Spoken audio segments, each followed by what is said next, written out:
Hey guys, so with an interesting video on Wild Rift.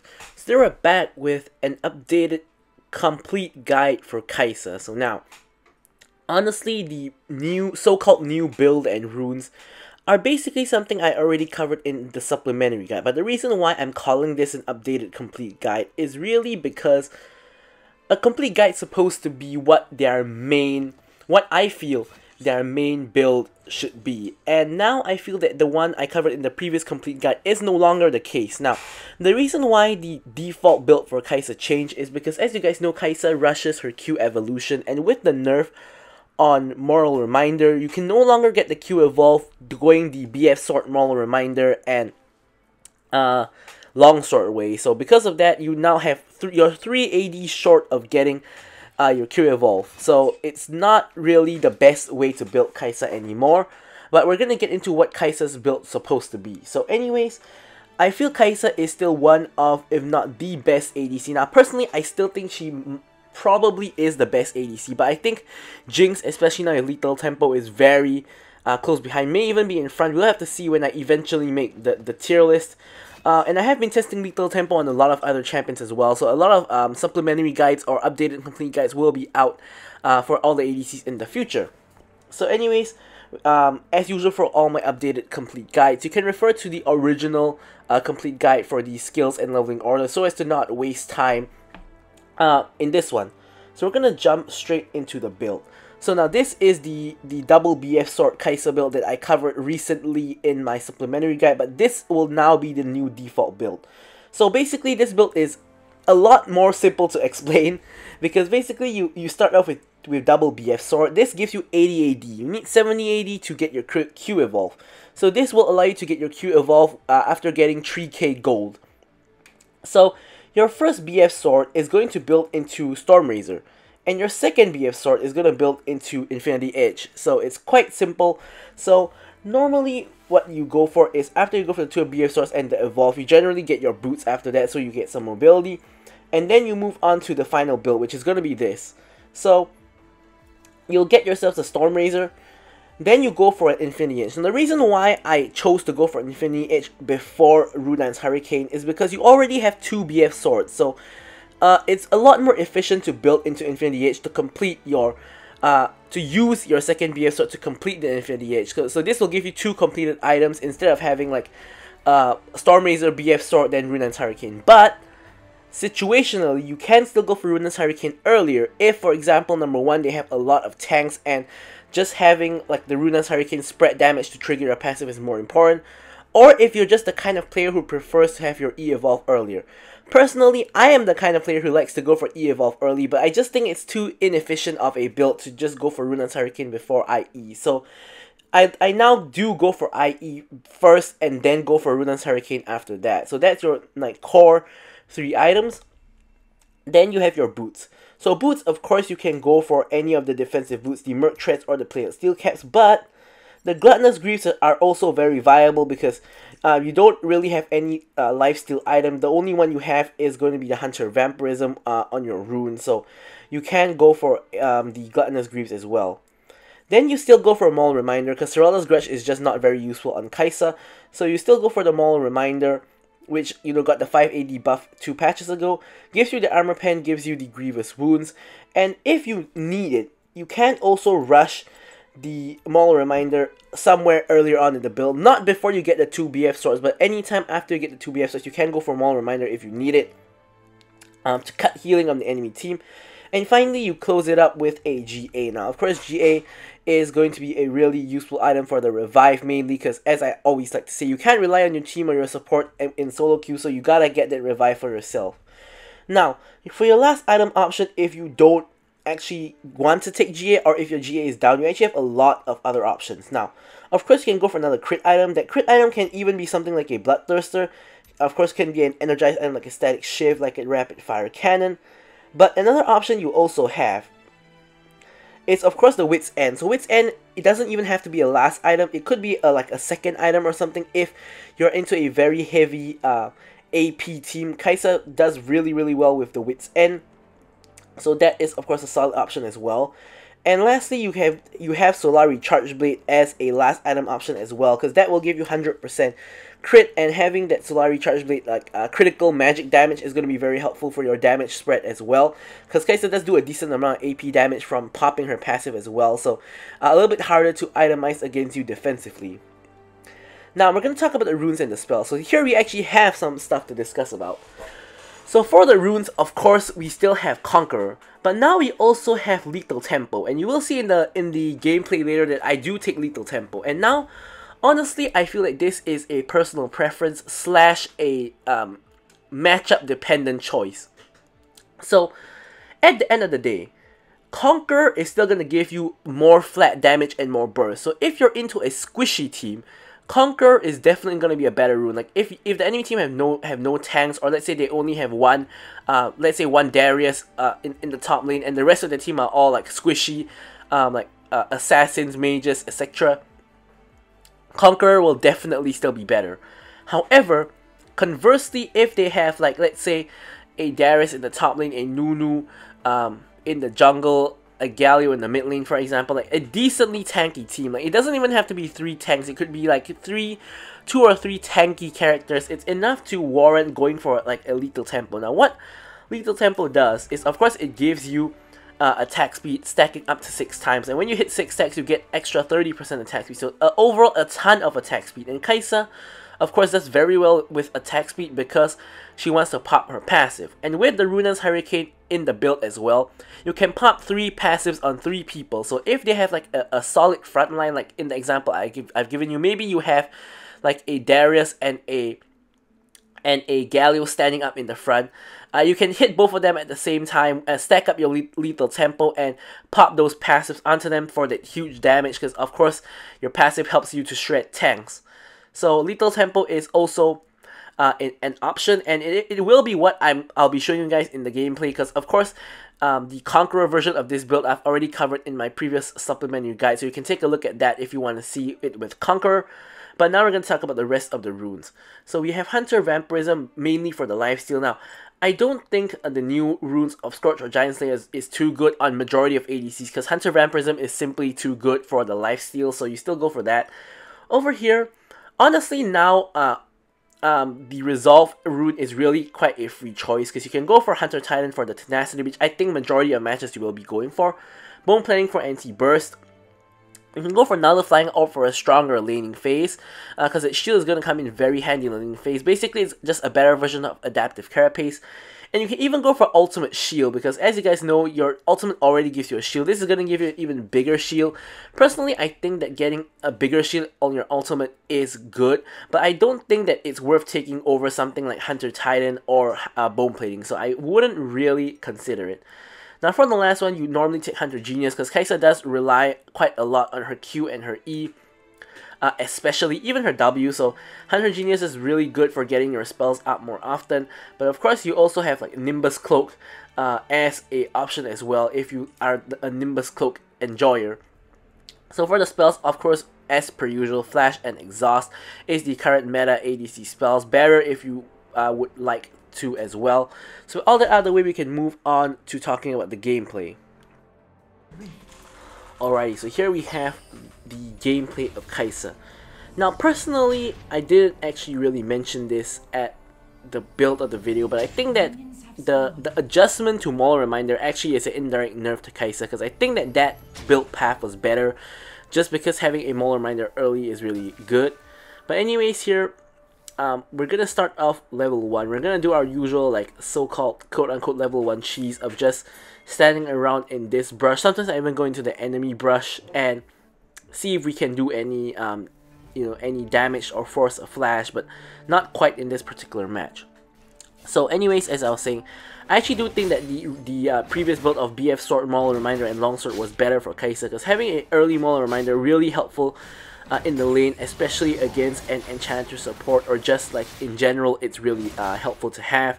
And going the double BF Sword route kind of forces you to go into IE before going to Rune's Hurricane. I mean, strictly speaking, you could go for Rune's Hurricane first, but it really isn't worth it in terms of the efficiency of the build. So I think that last time you had the choice between whether you wanted to go for like the full damage build, which is the current build that I discussed earlier in the video if you're fed, or going for like the more utility build of having the Rune's Hurricane. But now you really don't have a choice anymore, which is a little bit unfortunate, but hey, you know, I do think that overall that Maul Reminder change is a very good change. The only thing is that it happens to affect Kai'Sa, which is of course one of my favorite champions to play, so I think it's just a little bit of an unfortunate situation, but you know, it is what it is. So Kai'Sa now probably going to always go for the double BF sword start, because rushing Q Evolve is still, I feel, the best way to go about playing Kai'Sa. Alright, so here Shen goes for an engage onto Nami. Draven doesn't quite follow up. Nami actually gets exhausted, which actually allows me to DPS a lot, because obviously Nami isn't really the one with the damage, it's me. So I think that that was probably an auto-target exhaust by the Draven, which caused it to exhaust the Nami instead of me. Either way, so far we're doing really well in this lane. Shen goes for a flash taunt onto the Nami. I exhaust the Draven so that he isn't able to quite do a lot of damage, and I'm gonna kill off the Shen. Here I'm flashing just because if Draven auto-attacks me, I die. Now, arguably, if he auto-attacks me and I die, he's likely gonna die to the tower, but I didn't want to really trade 1-for-1 or take any risk, because trading 1-for-1 in terms of kills with Draven is never gonna be worth it because of his passive, so I just choose to blow my flash there and just play it safe so that I don't accidentally give over a kill to Draven, which I don't intend to. Alright, so regardless, here we're gonna walk back to lane. We've got a kill, so we got ourselves a BF sword and a long sword already. A relatively good start to the game. Pantheon completely messes up our wave by basically causing the wave to get stuck right outside of the enemy's tower. So that kind of sucks for us, but you know, you can't control the actions of your other teammates. So we're just gonna continue our laning. Thankfully here we can actually push in the wave, because Draven took a long time to show up back to the lane. But here, honestly, in this particular game, against Draven we actually do want to play safe, because obviously Draven wins against any ADC in the early game. However, this particular Draven doesn't seem to be the most competent. He hasn't really been even trying to harass me or Nami. He seems content with just taking his CS, so you can tell that he's probably not the best Draven in the world, and I have been able to get some good poke onto him with my Q at numerous occasions, so it's really hard for him to go all in on us, especially when he's chunked. So here we have the wave in a very good position, which is right outside our tower, so I'm trying to keep the wave there by auto-attacking the wave whenever I can, so that to thin out the wave a little bit. And here the entire wave is gone. Draven is left all alone, so I get my entire Q onto him, I get exhausted. Draven's ult comes through, I ult behind him so I don't get hit by the return on the ult, and I do get the kill onto the Draven. Shen has really no escape here, so we're just going to slowly auto-attack him down, or not even slowly, we're going to auto-attack him down rather quickly because of the fully stacked lethal tempo. Obviously the lethal tempo when it's fully stacked is really noticeable, because having that 6 stacks of like 6 to 9% attack speed combined together with the extra 30% you get, that is like, you know, that's a minimum of 66% attack speed increase, so that is going to be very noticeable. Like you can feel it very easily. It's one of the runes you can really feel the difference on. So honestly, on majority of ADCs, it feels really good to take lethal tempo, but whether it is actually the best decision or not is a different story. Like for example on Xayah, I feel that Conquer is still better, but it just feels so good to take lethal tempo. Same thing on Tristana. Like on these two you can take lethal tempo, but I honestly feel Conquer is simply just better. But it just feels so good to attack so quickly. So yeah, it's really noticeable the lethal tempo attack speed, I guess you could say. Alright, so here we have our jungler, we have our team. We're going to be doing the Cloud Dragon. It's clear that the enemy team is going for the Rift Herald instead, so we can trade. Here Draven gets caught by a bubble, I catch him on the side, flashing over for the kill, and I go on a rampage. So here, really, Draven shouldn't even have been walking near the dragon. This is why I always say that if your team isn't contesting the dragon and you know the enemy is doing it, as an ADC, as a support, you really aren't gonna be able to contribute anything or do anything about it. Like, what use is there of walking over there and seeing the dragon die? Why not just stay in the lane where you're safe under your tower, or just farm the minions? Why would you want to walk to the dragon pit, especially when your entire team is at the Rift Herald? So don't do that. That's a relatively costly mistake. It's just giving the enemy team a free kill, so just don't do that. Anyways, here I'm going to get off a full Q onto the Draven, and dodging the Shen taunt, really important. Do not get taunted under the tower, and we got off a really good amount of poke. Shen is half health, Draven is 2/3 health, and me and Nami are still relatively healthy. So basically, a sort of a way to counter the all-in kind of lane of like Shen and Draven, or like Draven and pretty much any engaged support like Leona or whatever, is basically to poke them like that, so they really cannot engage because they are just too low to engage. If they engage on us, they're just gonna die. So anyways, the pressure has caused them to basically retreat or recall, I should say, and we are able to eventually finally get the tower for ourselves. So of course that is a really good start for us, and we can now begin to basically start rotating around the map if we need to. But of course here the Draven is pushing in, so we're gonna have to go clear up the wave and defend the tower, our own tower, that is. Alright, so here I actually hit the W onto the Draven. I was thinking of ulting in there for the kill, but honestly that puts me in a little bit of a risky position, and he's 0 and like 2 or 0 and 3 I think. So instead we're gonna go for the set. For some reason, even though he clearly flashed downwards, my entire team goes upwards and leaves me alone to deal with him, but thankfully I am able to survive with about 1 HP. So I wouldn't even call that an outplay by the set, but I think in my opinion he clearly flashed downwards to me the way I saw it, but I think that to everyone else they thought he flashed upwards toward his base. So I guess you could say it was an attempted outplay by set, but I guess I wasn't tricked. So we do actually manage to secure the kill onto set, and here you can see like we are so fed. We're 5-0 and 1. We have completed our first 2 items already, building our first BS sword into the stormraizer and the second BS sword into the IE. So at this point in time we are really strong, and the only drawback of course is the fact that I don't have my E evolved, and I'm not really even that close to my E evolve.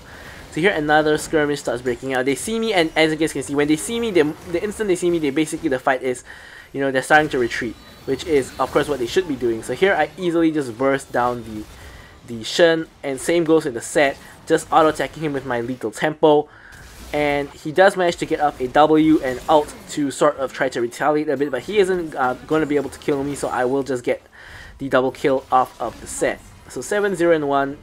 This is getting to slightly stompy territory, but we're going to complete our Zanya's Hourglass. Of course, not going to get too cocky. We do need to have that level of safety with the Zanya's Hourglass.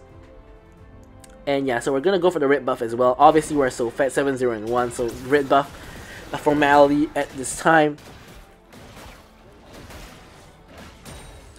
So yeah, you guys can still see that despite Kai'Sa, in my opinion, getting nerfed by the fact that Maul Reminder got adjusted, Kai'Sa is still really strong. And I think yeah, as I said in the beginning, I still think she's one of the best ADCs, particularly in solo queue. She's really good. Easily can burst down a single squishy target with her full combo. Like as you guys can see there, Draven is basically nearly instantly dead, and I didn't even pop my passive there, which I tried to, but I mistimed the Veigar cage, and I ult into the Veigar cage as it was like less than half a second from coming down. So Draven actually manages to escape with 1 HP, which is a little bit unfortunate, but hey, you know, it is what it is, and we're just going to instead, you know, get the rest of his team. So here, honestly nothing much. We're just basically just putting pressure on the enemy team. Here Yasuo, which is I think the only fed member of their team, goes in on Nami and Darius. I was very careful not to stand together them. Like when you're against a Yasuo, just don't stand together, because even if he tornadoes somebody, hopefully it's not the main carry.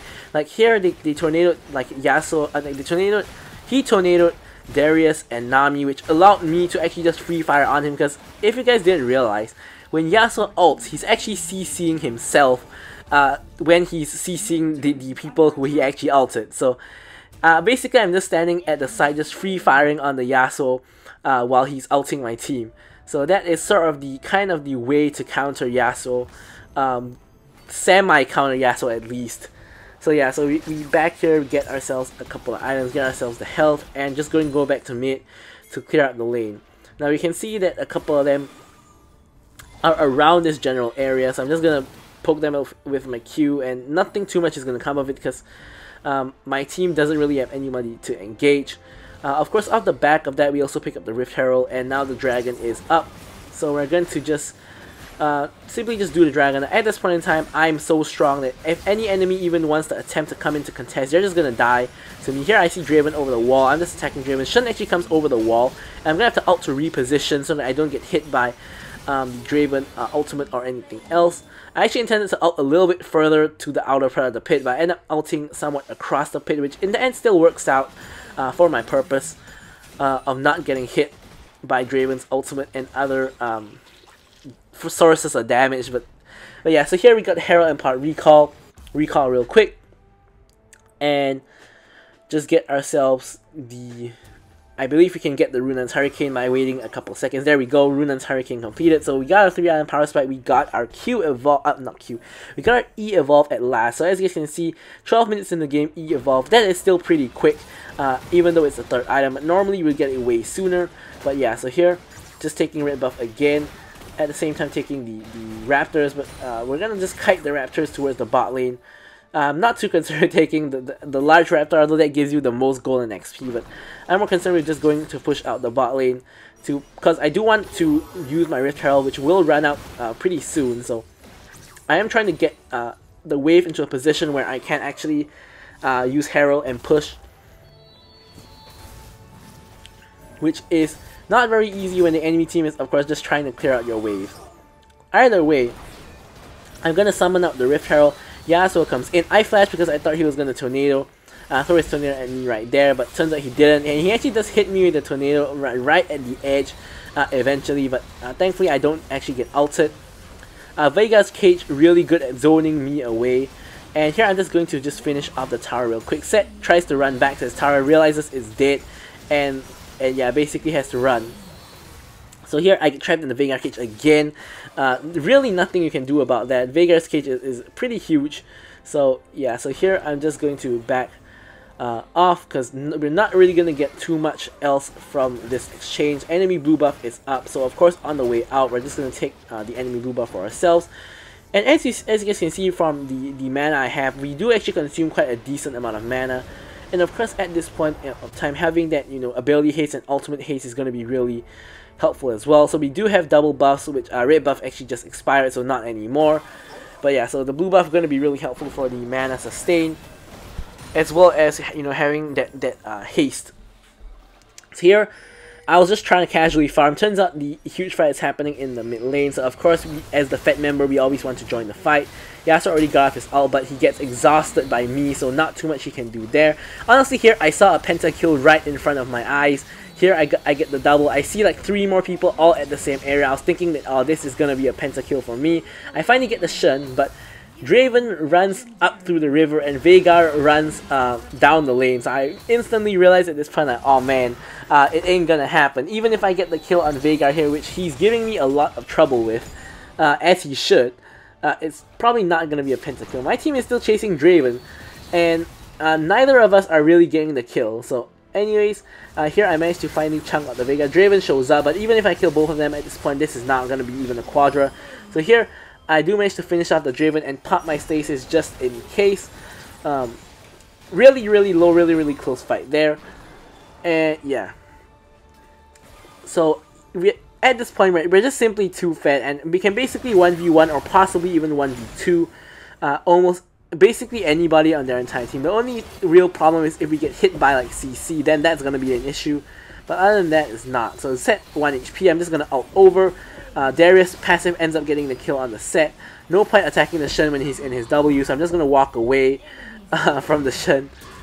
And yeah, so here my team just chasing for the Veigar and the Shen. I'm just going to clear out the wave so that we have a wave to push with, which macro wise is definitely the more important move. Like, it shouldn't be like 5 members of any team chasing one Veigar. Eventually you get the kill and you realize you have no wave to push the tower. So here, I do the dirty work of getting the wave in, and we can push down the second tier mid tower, and we can now go on to attacking the mid inhibitor. At the same time, Zed has actually pushed in the top lane, and he's going to ult onto, I believe that is the Draven.